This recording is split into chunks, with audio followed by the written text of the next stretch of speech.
नमस्ते दोस्तों, मैं हूँ सीमा वालिया। आप सभी का स्वागत है मेरे चैनल सीमा वालिया में। तो कैसे हो दोस्तों? आई होप आप सब ठीक होंगे, अच्छे होंगे। तो चलिए दोस्तों, आज इस वीडियो में हम जानेंगे एकादशी कब है। परिवर्तन एकादशी, जल झूलने एकादशी, पद्मा एकादशी के नाम से भी जानते हैं और भादो महीने के अंतिम एकादशी है। भादो महीने के शुक्ल पक्ष में पड़ने वाली एकादशी को परिवर्तन एकादशी कहा जाता है। और शास्त्रों के अनुसार परिवर्तन एकादशी के दिन, जैसे कि चातुर्मास चल रहा है और चातुर्मास में भगवान श्री हरि विष्णु योग निद्रा में रहते हैं और परिवर्तन एकादशी के दिन वे अपना करवट बदलते हैं दोस्तों। तो इसीलिए इसे परिवर्तन एकादशी कहा जाता है। और परिवर्तन एकादशी का विधि विधान से व्रत करने से, विष्णु भगवान की पूजा करने से और उनका व्रत रखने से हमें उसका अधिक फल मिलता है।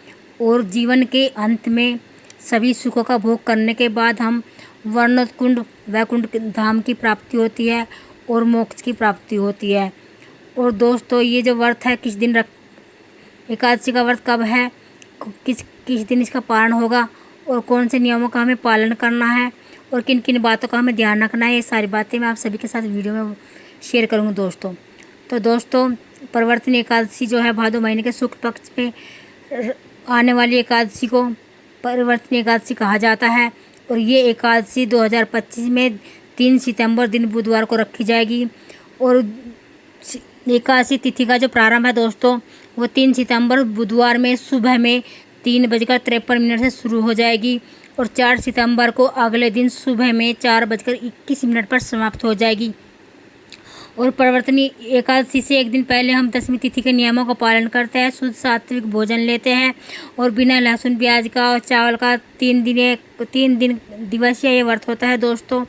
तो इसमें हमें शुद्ध सात्विक भोजन करना चाहिए। एक दिन पहले से अपने बाल वगैरह धोकर स्नान ध्यान करके अच्छे से अपना रहना चाहिए, खाना चाहिए शुद्ध सात्विक भोजन। और अगले दिन से हम एकादशी तिथि का व्रत रखते हैं। और एकादशी जो दोस्तों ब्रह्म मुहूर्त से शुरू हो जाता है एकादशी तिथि का व्रत।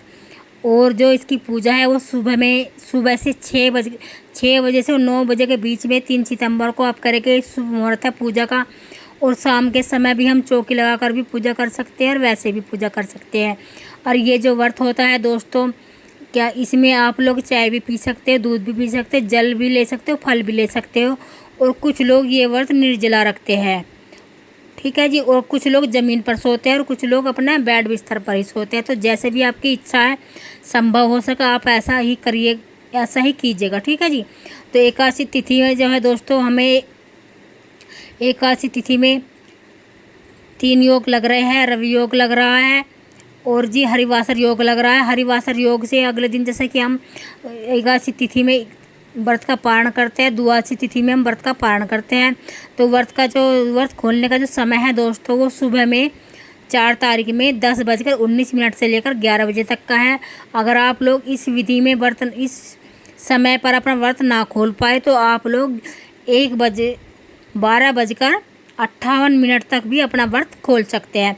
हरिवासर समाप्ति होने के बाद सुबह में हरिवासर लग रहा है, तो आप लोग 10:19 से लेकर 11 बजे तक ही अपने व्रत का पारण कीजिएगा। और ये जो व्रत है दोस्तों, किसी के यहाँ चावल से पारण किया जाता है और किसी के यहाँ मीठी चीज़ों से पारण किया जाता है, किसी के यहाँ रोटी सब्जी दाल से पारण किया जाता है। तो जैसे भी आपके यहाँ होता है, आप उसी प्रकार से अपना व्रत खोल सकते हैं, ठीक है जी। और मैं बता दूं दोस्तों, तो हमारे यहाँ पे मीठी चीज़ से पारण किया जाता है, हमारे यहाँ पे हलवे से पारण किया जाता है।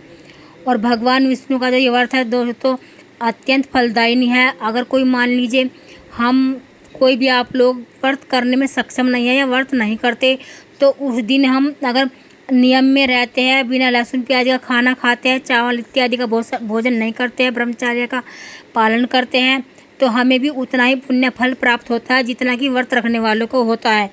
तो अगर आप इस तरह से और भगवान विष्णु के विधि विधान से पूजा करने से हमें इसका फल मिलता है। और ये जो व्रत है दोस्तों, सभी प्रकार के लोग कर सकते हैं जिनकी इच्छा है। और ये जो व्रत है परिवर्तन एकादशी इसलिए खास होती है क्योंकि इस दिन भगवान हरि विष्णु करवट बदलते हैं योग निद्रा से चातुर्मास में, ठीक है जी। और व्रत जो भाई बहन पहली बार ये व्रत उठाना चाहते हैं तो वे इस व्रत से ना उठाए, क्योंकि ये 3 ही ऐसी एकादशी होती है जिनसे हम व्रत उठा सकते हैं, कार्तिक महीने में पड़ने वाली एकादशी से उठा सकते हैं, उत्पन्ना एकादशी से उठा सकते हैं और निर्जला एकादशी से उठा सकते हैं। 3 ऐसी एकादशी होती है जिनसे पहली बार व्रत उठा सकते हैं। और एकादशी का जो व्रत है दोस्तों, भगवान हरि विष्णु सभी प्रकार के लोग रख सकते हैं। और जब द्वादशी तिथि में हम दोस्तों पारण करते हैं तो पारण से पहले हमें दान कुछ ना कुछ दान कर देना चाहिए। और ब्राह्मण को खाना खिलाकर ही, गाय को जिमा कर ही हमें अपने व्रत खोलना चाहिए। और शुभ मुहूर्त में उदय तिथि को ध्यान में रखते हुए हमें व्रत को रखना है और उदय तिथि को ध्यान में रखते हुए शुभ मुहूर्त में हमें व्रत खोलना है। ठीक है जी। तो दोस्तों वीडियो यहीं तक की थी। अगर आप लोगों को वीडियो थोड़ी सी भी पसंद आती है तो मेरी वीडियो को लाइक कर देना और चैनल को सब्सक्राइब कर देना। फिर मिलती हूँ आपसे एक नई वीडियो में, तब तक के लिए नमस्ते दोस्तों।